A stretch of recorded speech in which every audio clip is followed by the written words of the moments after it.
It's Friday night, time for some Straight Talk. This is your host, Matt Hasley, coming at you.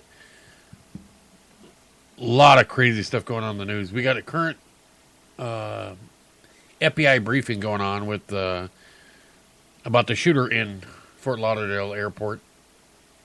So we'll be talking about that tonight. We'll also be talking about the hate crime that was live streamed on Facebook. And Feds announcing taking over the electoral system. Didn't hear about that one much today. And Wall Street makes it, I mean, they're half a point away from making 20,000. And the one lady threw her hands up like, yeah, we made it. And then all of a sudden it went, but yeah, it won't be long before it's over 20,000, I bet. But yeah, we had a lot of crazy stuff in the news. We got football coming up this weekend, some good games starting tomorrow. And, glad you don't live in this country here, but one lady was falsely accused, and we're going to get into that, and she was put to death. But you hear how they did it is weird. So, and for all you beer guys, we got something in for you. You're going to love it.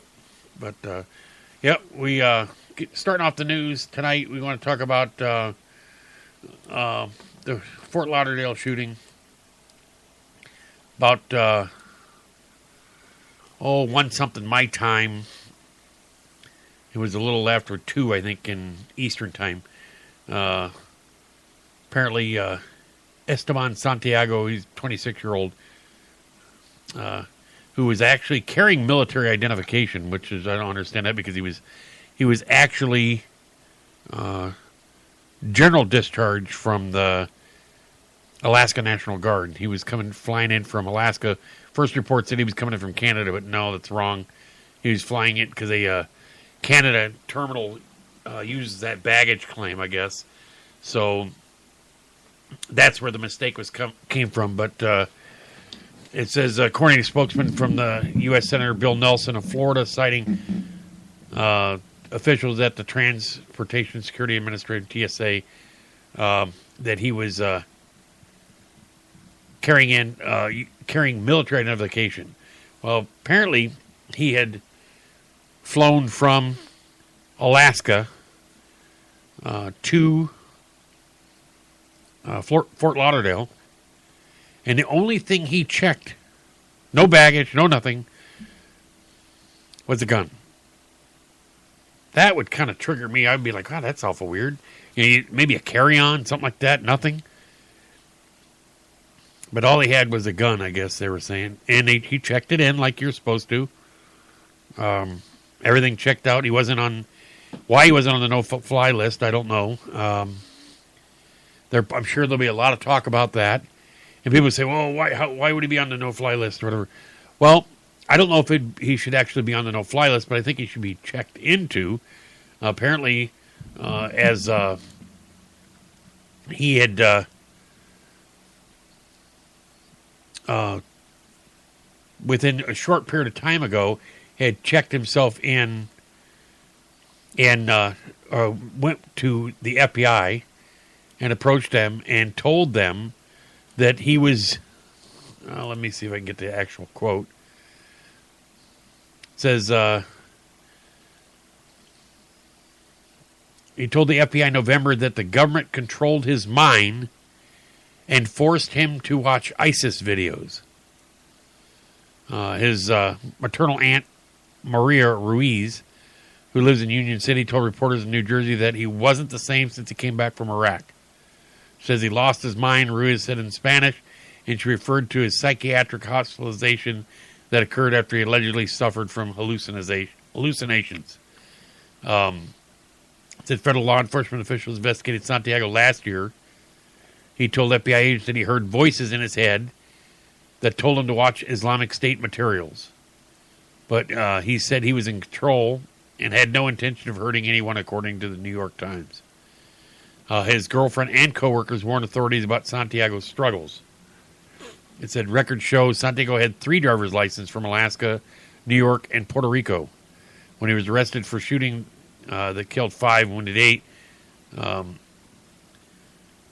He apparently, when he got his weapon, he went, loaded his weapon in a restroom, then came back out and fired until he ran out of the ammo in the one magazine, reloaded, fired, ran out of ammo in that magazine. I don't know if he had a third magazine, but he, when he ran out of ammo, he just threw his gun down and then, pretty much gave himself up.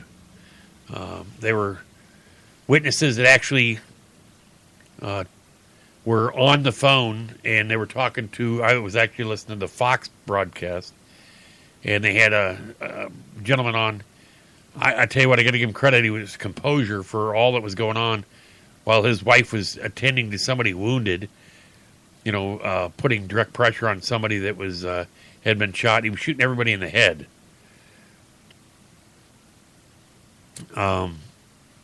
Said Santiago served in Iraq with the Puerto Rican National Guard 13th Engineer Battalion from April 23rd, 2010 to February 19th, 2011.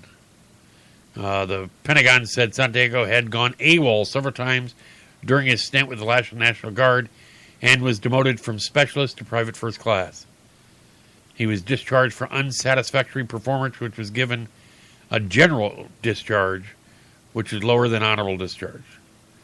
So, says Santiago's brother told reporters in Puerto Rico and New York that after his military service, Santiago went back to school when he couldn't find work in Puerto Rico and moved to Alaska, where he's arrested in January. Santiago was father of a baby who was born in September. Ruiz told Telemundo in New York. Santiago's brother said he'd been getting into fights with a lot of people. Police officers with the Anchorage Police Department responded to a domestic violence incident. Prosecutors charged him with misdemeanor counts of property damage and assault, and one count was dismissed. So what, triggered this person? You really don't know. Really.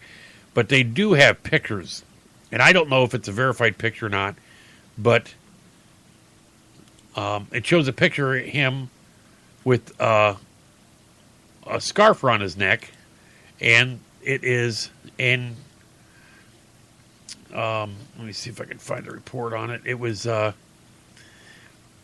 scarf is a Keffiyeh or whatever. I'm not sure how you pronounce that.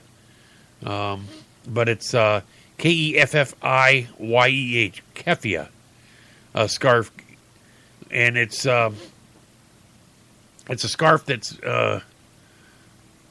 pretty predominant for Arab Americans, or not Arabs, not Americans, but Arabs.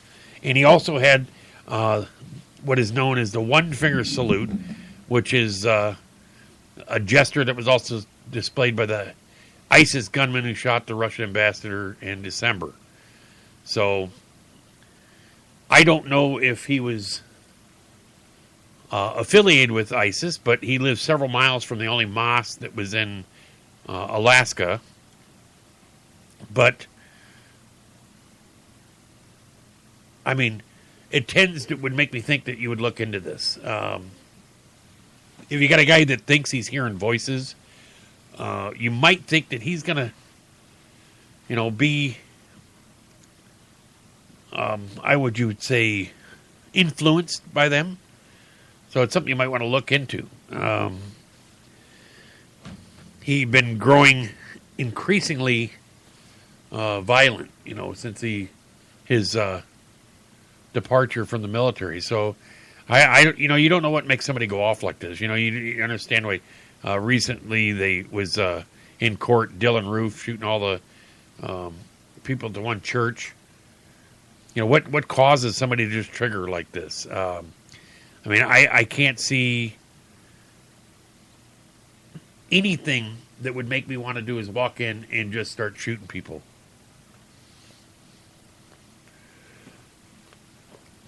So all I hear about now is what they can do to stop it.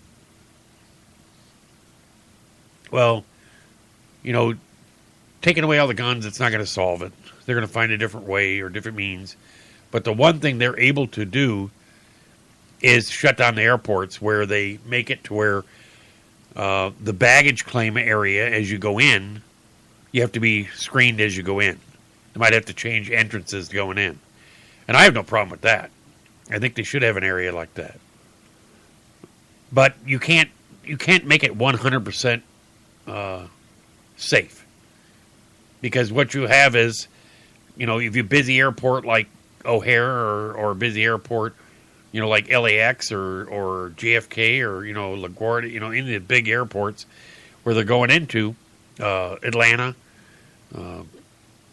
where they're going into the airport, just into that, even the baggage screening, for you to go into that, anybody can walk into that. But what they did was they made them safe so you couldn't get onto the airlines. Well, now the people in the baggage claim area, that's been twice that this has happened, once over in overseas and in here, they're going to have to do is find some way, put more officers, put more undercover officers, because there's going to have to be the times when it's very busy for somebody to be able to react on that. You're not going to be able to stall it completely. Because, you can have a guy that looks like a taxi, looks legit, pull up there, get out of his taxi and walk in and, just start killing people. You just don't know. You cannot legislate or do 100%, stop evil. If they want to do is, create harm to people, they're going to find some way to do it. They're either going to do is blow somebody up or blow something up, or they're going to do is shoot them, or they're going to run them over with trucks like you've seen recently. I said it doesn't. They'll find a way. I don't know what makes somebody trigger to this, and what's surprising me, really, is that he didn't have a shootout with police. That he turned himself in. He just kind of gave up. So he had no intentions of killing himself, or he had no intentions of. Because he could have just held the gun and waited till police showed up, and then when they went to go fire, tell him to drop it, just pointed at him, even if he didn't have any ammo. And do suicide by cop. I've seen that done. It's a crazy situation. You sit there and you watch this, and you watch it in real time, and then when they start reporting that there was an active shooter again, and this is an hour and a half after the first one, you're like, whoa, what's really going on here? It looked really like, hey, is this a coordinated attack to when they start getting the response, where they start attacking them, or they start attacking the people when they're running away? Well, apparently it was not. It was, could have been anything. Could have been a suitcase falling over, creating a loud bang that somebody thought was a gunshot, and then all it takes is one person to yell gun, shots, or even just mention it. It's like yelling fire in a crowded theater and they run, or whatever you don't say on a plane is the word. You don't say hi to your friend named Jack because they'll, panic. And that's the funny thing is was on an airline one time, and I did say hi to somebody I knew that was named Jack. And after I said, I was like, oop. Because you don't want somebody to freak out. The guy's name was really Jack. That was just kind of weird how that happened. But, no, right now, this is probably going to be predominant in the news, which it should be. But it's taken away the limelight from the other thing that we had going on in the news about the 4 individuals that took and kidnapped mentally handicapped,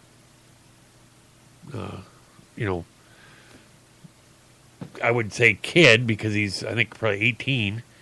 But we're going to get into that one here in a little bit. But finishing off with this Fort Lauderdale shooter, we got some people that are still fighting for their lives that are in the hospital.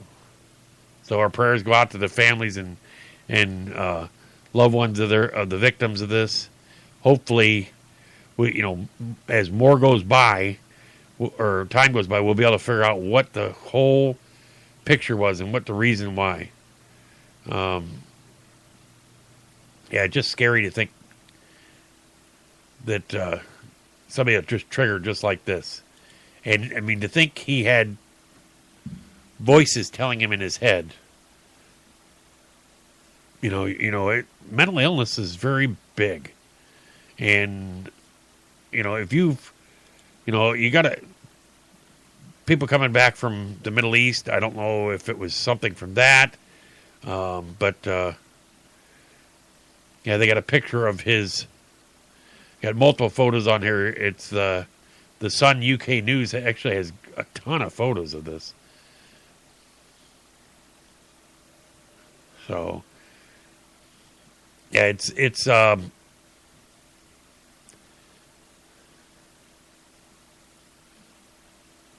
don't know. They'll have to probably, I would say down the road, they'll probably have a victims list.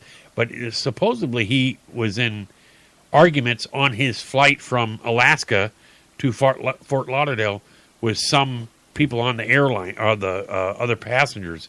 So I'm wondering if it's those people on the airline that he argued with that, ended up being the ones he shot. So it was just a wild scene to see people ducking behind cars and, officers motioning for them to stay down. That they thought that there was a gunman in the parking garages or in other terminals. So yeah, it's a former White House press secretary Ari Fleischer tweeted, "I'm at Fort Lauderdale Airport. Shots have been fired. Everybody is running." He added, "Police said there is one shooter and 5 victims." So this is Ari Fleischer was right there. I mean, that's got to be a little scary. They showed and it looked like a girls' high school team running across the tarmac. I mean, it's not scenes that you see naturally that,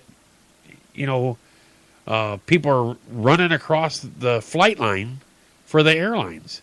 And, I mean, they got the interstate shut down, everything. They got people, all the roads that go right by there. It was just like total lockdown. Yeah, it's just something that just to see a ground stop, for all those people. I tell you, it had to be, I think it was 2,200 flights were affected because of this.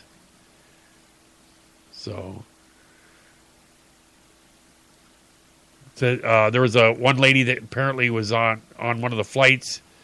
Says, this is another quote by Fleischer. Fleischer, "All seems calm, but the police aren't letting anybody out of the airport, at least not where I am." That said, Gene Messina had arrived from Fort Lauderdale Delta flight, had been being evacuated from the terminal. So then it was, she told CNN, "I got off the plane, I saw people running and screaming. At first I was shocked when all the TSA agents running." Says, "I booked." There are 4 main terminals at the busy transport hub, which is also known as Hollywood Airport.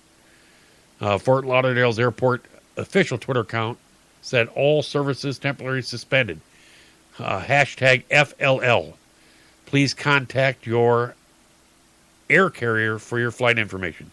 So there's people that, that they're stranded there. They're going to fly out or landing there. They can't get anywhere. Can't get any connecting flights. So it's they're trying to get hotels, everything. It just got to be just chaos down there right now. So good luck to everybody, and I prayers out to all the family and victims of this horrific tragedy. Hopefully we'll know more in a few days. Because I guarantee you're going to see every broadcast. It's going to be nonstop for weeks. But we also had in the news. This happened a couple days ago. We had, let me get my report up here. There we go. It says, let's see. They actually charged the 4 who live streamed an assault. What they did was, it was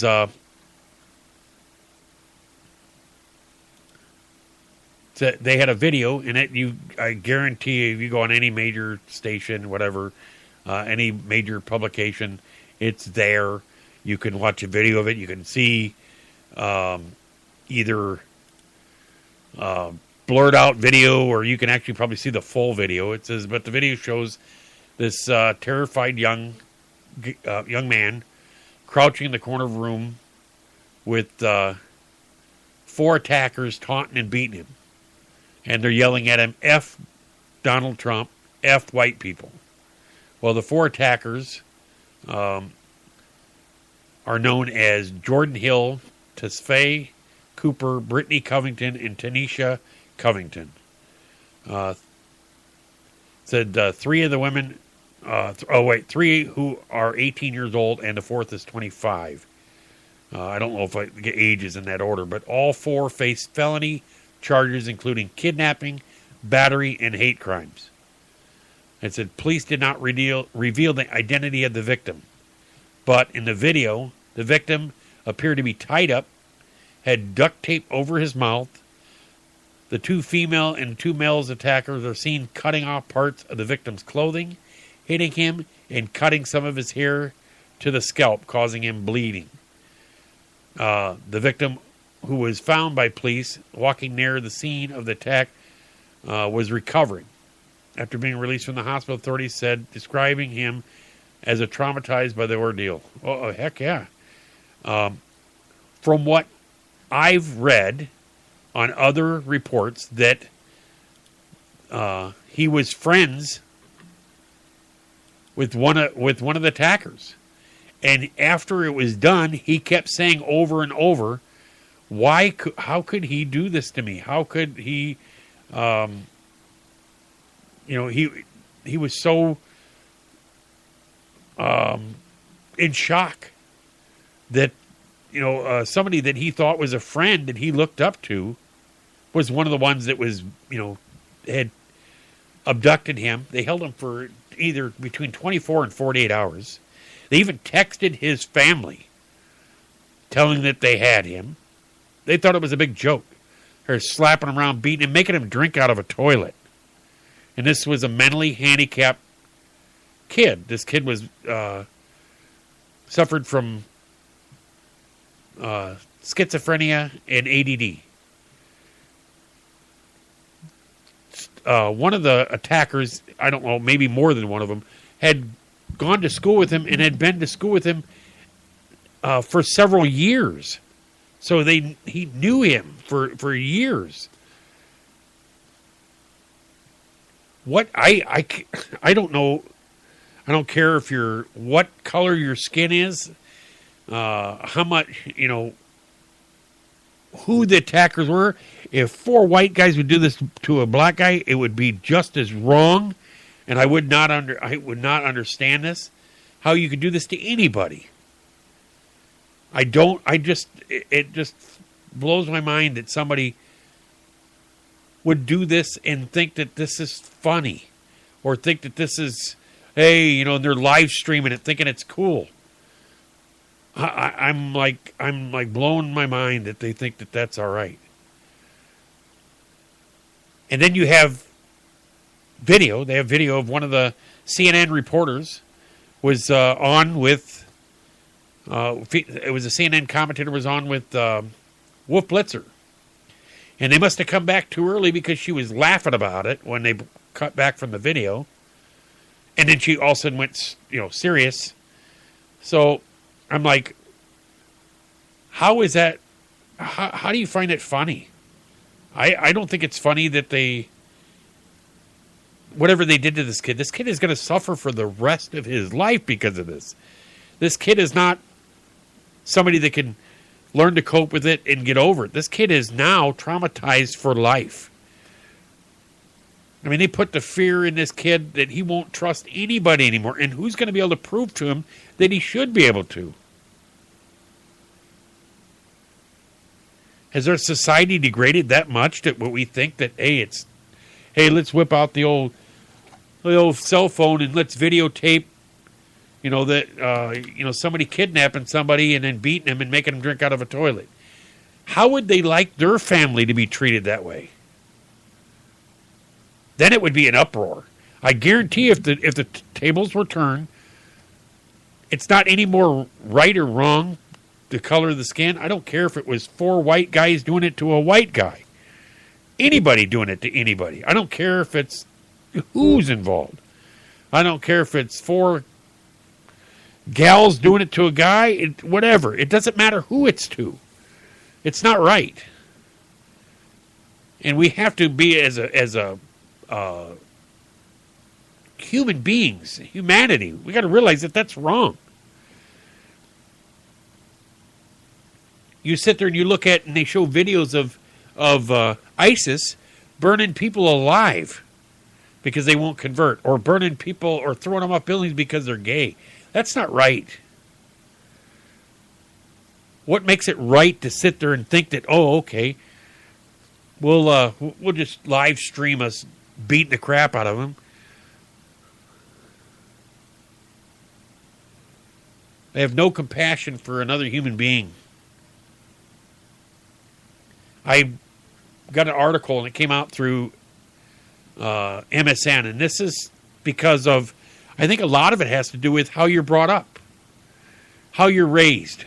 And not saying whether you have one parent or 2 parents or whatever, or because you can have 2 parents and still be raised wrong.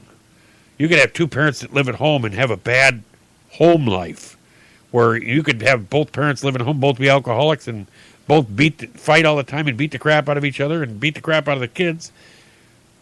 So that's not necessarily just having from a broken home. You could have you could have your parents home all the time and still have just as much problems. But it's when if you're raised as a kid with the understanding that, right from wrong, understanding that bullying somebody isn't right. This is just extreme cases of bullying. This is they classified it as a hate crime because of 2 reasons. One, it was race related. And yes, you can be racist just as much being black as you can being white. Racism isn't defined just by color. But when I think a lot of it had to do with is because the person was mentally ill and could not fend for themselves. Could not. They didn't like him hanging around with people, but he kept saying it was my friend. It was my friend, and it ends up being that apparently wasn't his friend. I don't know how they got everybody to go on. You look at the 4 pictures, and you can see the one guy, he's got his teeth all gritted like he's a tough guy. He's probably not thinking he's so much of a tough guy right now in jail. And the one girl, you can just tell she's been bawling because they even talk about it, where they're commenting while they're doing the live stream, and one of the sisters said, "This ain't cool." My sister says this ain't cool. Well, it's not. Your sister should have told you to, cut the crap out. And then Don Lemon of CNN says, "Oh, I don't think it was evil." What do you mean not evil? How what do you got to be evil? I guarantee you, if it had been 4 Trump supporters sitting there beating a mentally handicapped black kid about the same age, cutting his hair, doing everything to him, slapping him, saying F Obama, there would be places burnt down because of it. Wherever they found him, if the police didn't react fast enough, they'd have burnt that place down. You'd have had Jesse Jackson, Al Sharpton, you name it, Black Lives Matter would have been there. It would have been going berserk. But now they want to do is, because of stuff that happened 100 years ago or 200 years ago, it's justified. It's not justified when anybody does it. It's not justified for 4 white guys doing it, or 4 black guys, or 4 Asian guys, or anybody, or 4 Arab guys doing it to somebody. We have to do is realize that this is humanity. What makes you think that raised that way that's okay? And I guarantee you there are parents of those kids that are just unhappy with what their decision they did. Not, I remember they showed there were riots the one time, and the one mother walked up and grabbed the kid by the ear and drug him out and said, drug him home. Slapping the crap out of him all the way. Because she was not going to put up with it, because that's not where he should be. If my son was out there, I'd be grabbing my son. If he was out going to go riot and do stuff, I'd be like, what the heck are you doing? Get out of here.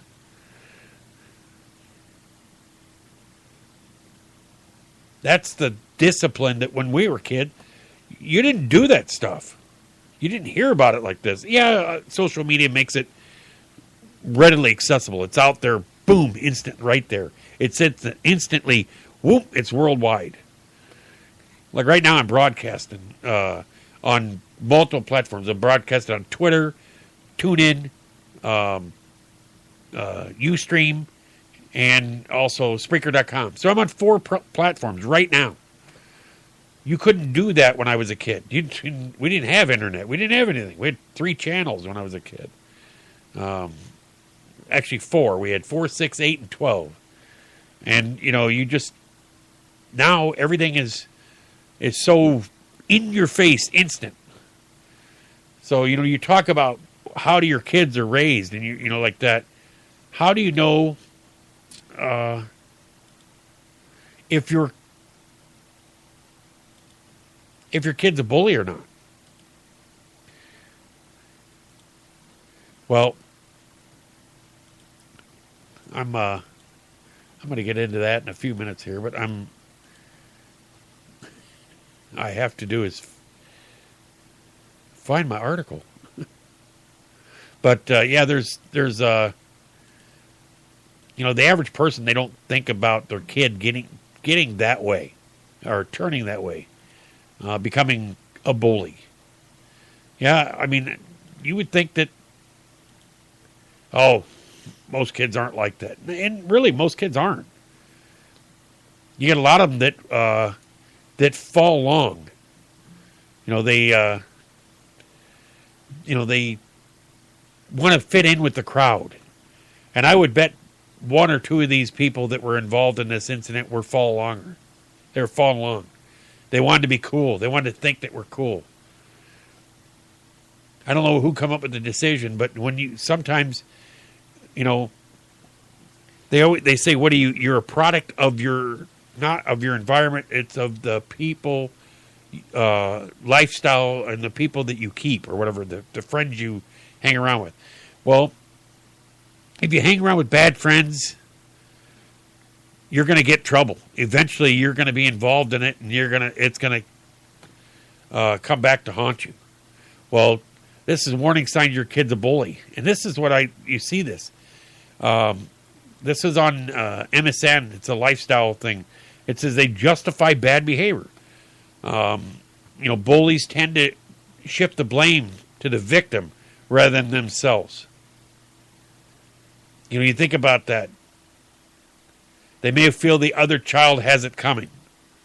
Emotions quickly escalate in intensity in a child with bullying tendencies. They feel justified in treating another child badly. Like grabbing their hair or doing stuff. They have friends who act aggressively. Children who bully often don't have a shortage of friends. In reality, they usually have a large network of friends and a smaller, intimate group that encourages bullying behavior. says, however, if your child is mean towards other kids or they tend to engage in another type of bullying, your child might be participating in bullying as well. They get in trouble at school. They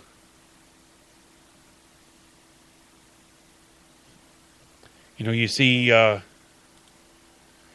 kids usually talk back to the teachers, and that's what they're getting in trouble in. They have behavioral problems. Certain behaviors, if elevated, tend to correlate with bullying. Children are hot-tempered, easily frustrated, impulsive, prone to fighting, lack empathy toward others, and have a higher risk of being bullies. Some children may even brag about handling conflict by fighting. They live in a violent home. If a child is in a violent home and where they're seeing violence, or they are two victims of violent behavior, they're more likely to react violently in pressure situations.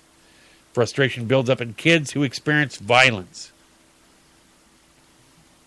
When explosive of anger is modeled in the home, similarly, they might be inclined to take out their own anger on other children. It says they've experienced bullying firsthand.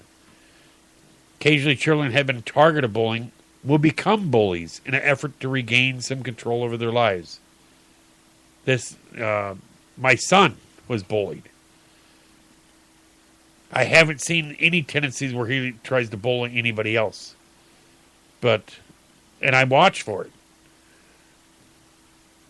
I'm still watching to make sure he's not getting bullied today. Had been bullied in past years on the bus. He'd come home crying almost every day. They act aggressively towards their siblings. If you have more than one child, monitor how they're treating other siblings. If they display aggression towards other siblings, it's likely they may also demonstrate aggression towards their peers. They spend a lot of time online. With cyberbullying on the rise, parents should monitor their child's internet use. There's a level of anonymity that occurs online, allowing children to say things they might not otherwise say to another child face to face. That's the thing is kids, like when you had a bullying, kids would go home and you're away from school. Okay, it's over. Whew, I got till tomorrow. Well, not now. If you're online, the kids get online and they bully you online. They had the one girl who was bullied so much, she committed suicide. And then when she committed suicide, the bullies got on the memorial page and started leaving messages on there. They even bullied her after she was dead. I just, how do you live with yourself like that? How do you justify I really made them, look at that, I really got them. You drove somebody to commit suicide. How do you feel about yourself? How would you like it if somebody did that to your family or something like that? That they bullied them so bad that they committed suicide. Or somebody bullied you that bad. It's just no compassion for human life. So, it says, another one, they're intolerant toward children who are different. You think about it, diverse ethnic background, gender, disabilities, sexual orientation, etc. In an attempt to exert some control over these differences, a bully might engage in name-calling, sending a harsh message via text or social media, and fighting. So, it says, nurture empathy and create opportunities for a child to do good. Reward child for positive steps forward they take. You think about that. You see either a kid is too heavy or dresses different, or they think they're gay, or they think that they're it could be any numerous things that somebody would bully some other kids for. They don't like them because they're too pretty, or they don't like them because they're they're too heavy, or they're not that good at sport, and they wanted the rest of the team on the sport bully him and just make fun of him. Yeah.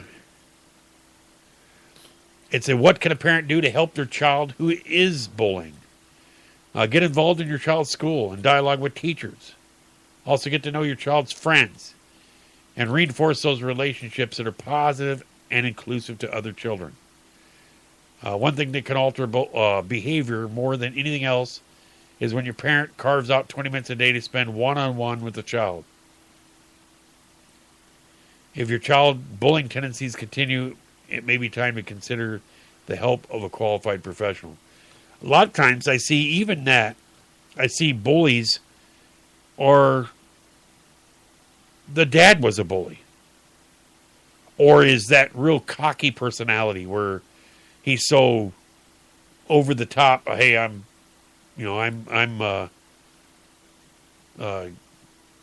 God's gift to you know what. And the kid gets that mentality. They think,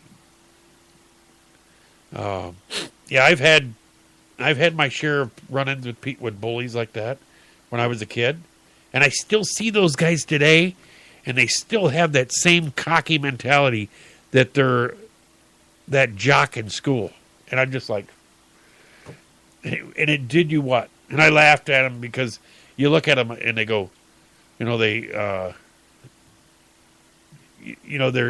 got that. What did that do for them? What did that do for them in general? Did that get,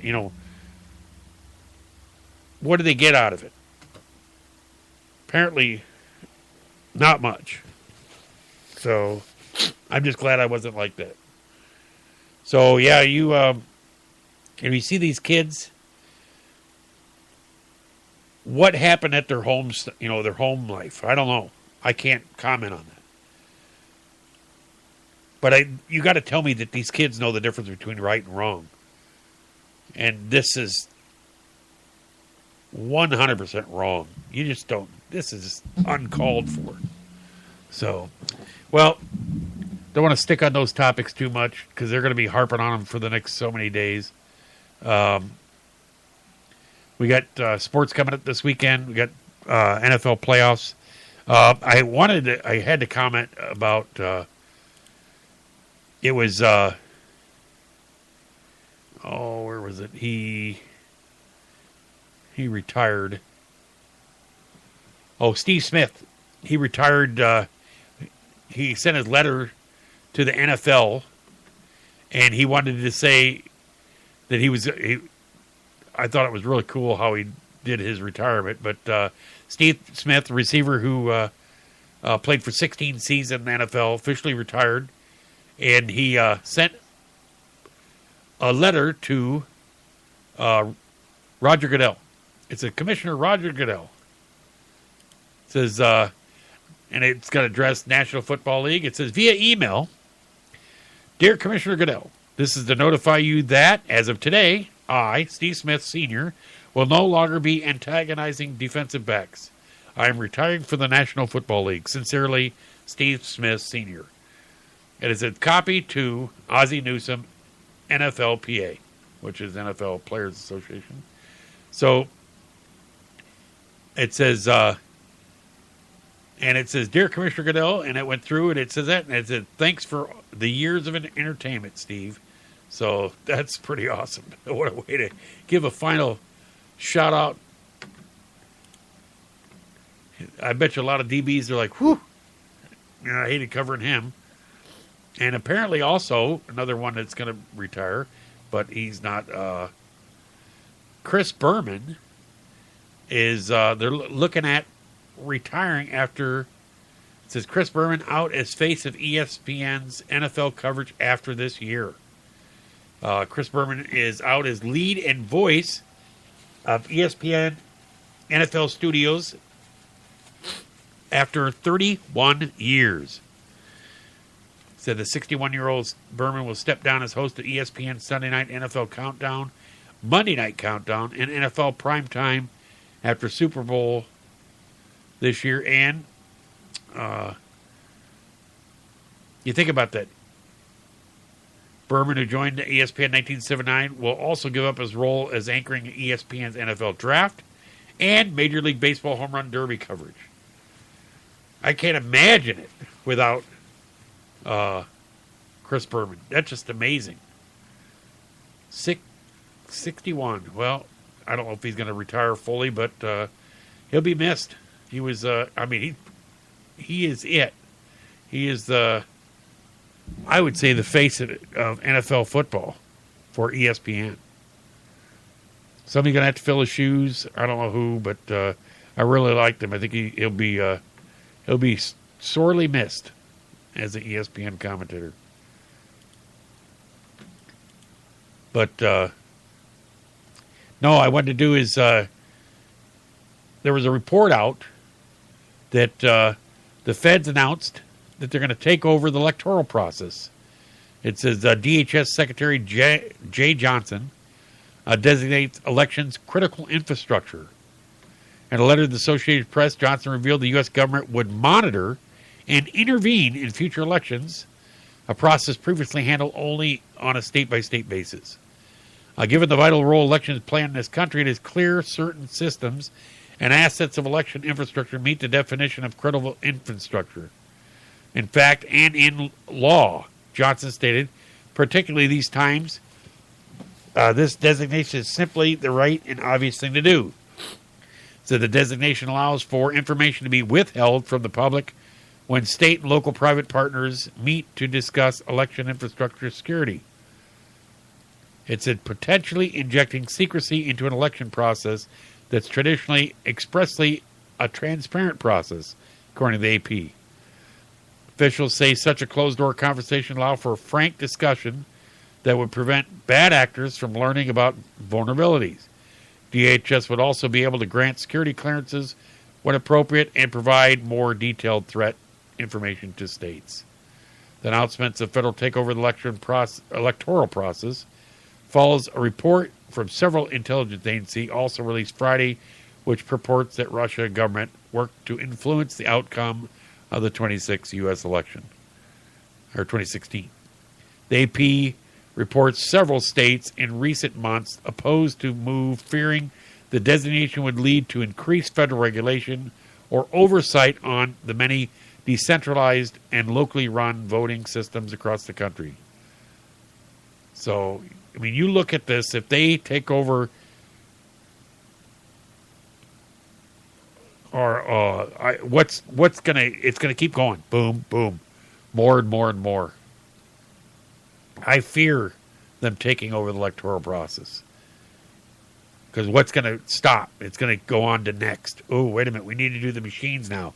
We need to be in charge of that. Oh, wait a minute. We're going to put the people that watch the polls, make them government officials too. So it's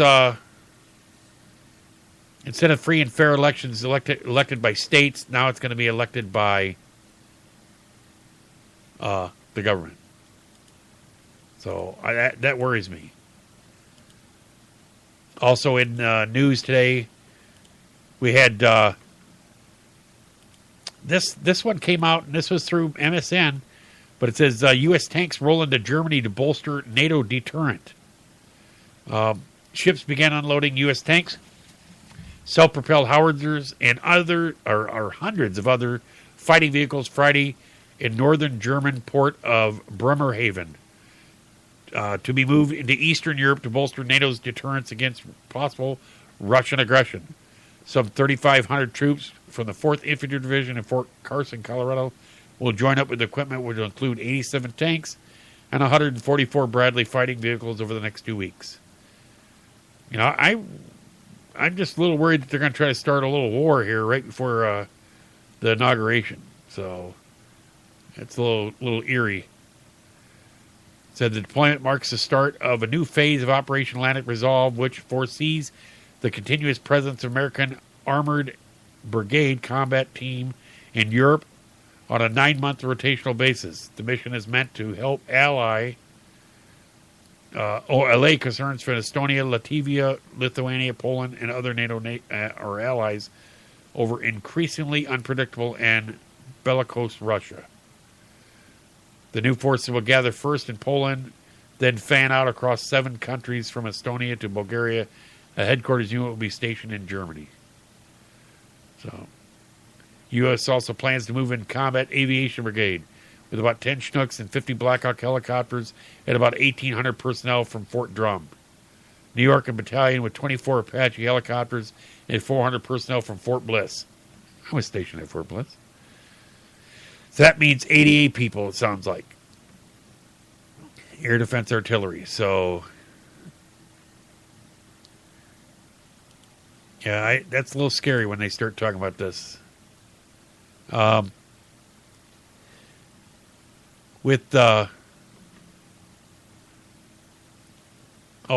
the article I want to talk about. This is freaking crazy. This is come out by the New York Post. It says a woman in Bolivia was bound to a tree by angry villagers and then fatally bitten by fire ants after being mistaken for a car thief. It says the falsely accused 52-year-old died in a local hospital from breathing problems caused by severe throat swelling after being repeatedly bitten by the insects in Bolivian city of Carnaval. I don't know if you've ever been around fire ants. If you don't live in an area, I lived in San Antonio, and you'd have them in your yard. And you'd be out there, and you'd be mowing, and be shorts on, all next thing you got them all over your legs, and they are nasty. So if they got tied to a tree where there's a fire ant mound, it's nasty. They get all over you, and if you're highly allergic to them, it'll cut off your oxygen. I mean, you suffocate and die. I was playing golf one time, and a guy I was playing with, I looked over, and he's getting ready to hit a shot. Next thing I know, he is, like, running around, slapping his legs, pulling his shoes out. He had shorts on, and he stepped right in a fire ant mound. And they were all over him. And wherever they bite you, they leave a poison pocket, a little poison welt in it, like scab. It's nasty. I've had them on me, and you just think these little ants, but it's a little bit of poison every time they bite you. Her 2 children also received the same punishment, but managed to survive the ordeal. That's just crazy. Imagine being bitten to death by fire ants. And they tied them to the tree thinking this was right. And ended up being wrong. Well, apparently the police officials said the woman had traveled to Carnaval from La Paz to recover a debt and been accused of swiping a vehicle along with her kids. What began as a grand theft auto investigation eventually turned into a murder probe. Though after it was revealed that the woman was innocent and that her attackers had been incited by an enraged local who was later arrested. So initially the investigation was opened up for a probe into attempted car theft, but now it changed to a murder and serious assault investigation, said police chief. The trio reportedly was strapped down and tied to a mystical local tree known as Palo Santo, which grows on the coast of South America, is infamous for the Brazilian fire ant colonies. We managed to rescue all 3 people, but one of them, the 52-year-old woman, was in a bad way and was taken to the hospital. So she died at the hospital. I'm like, wow. And people actually took pictures of this with them tied to the tree. That's just like, it makes no sense to do that to somebody like that. Well, other story out. All you beer drinkers will be happy that apparently Keurig and Budweiser are teaming up for an in-home brew booze machine. The parent companies of Budweiser and Keurig announced Friday that they're launching a joint venture to develop an in-home alcohol drink system.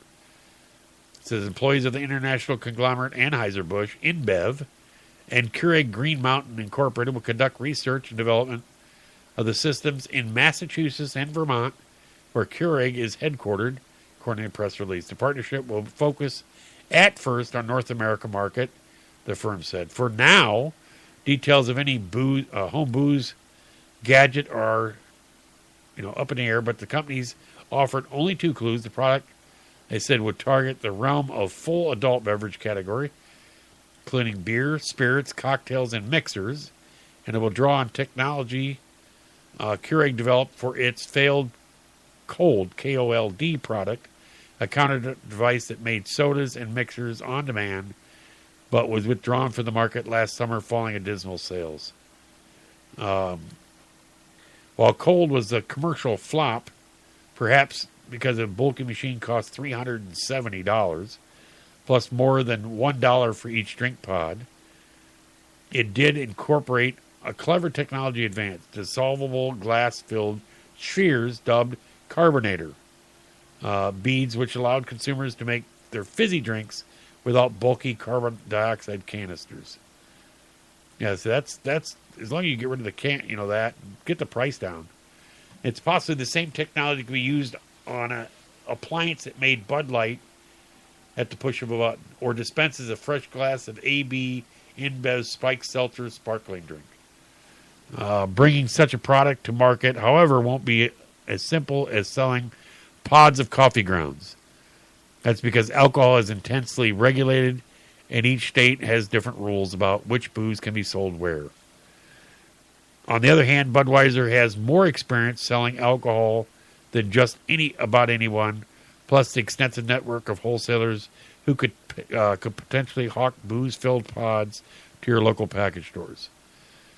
It says, we're thrilled to be moving forward with this joint venture and looking forward to working closely with Keurig Green Mountain team to explore possibilities of what we can achieve together. So, Keurig was taken private for almost $14 billion by an investment group led by JAB Holding Company. So how would you like to have started that company? We would like to offer you $14 billion. Sold! And then I'd be going, I'd like to announce my retirement. You ain't kidding. So, all right. Well, it's that time. It's a fast hour.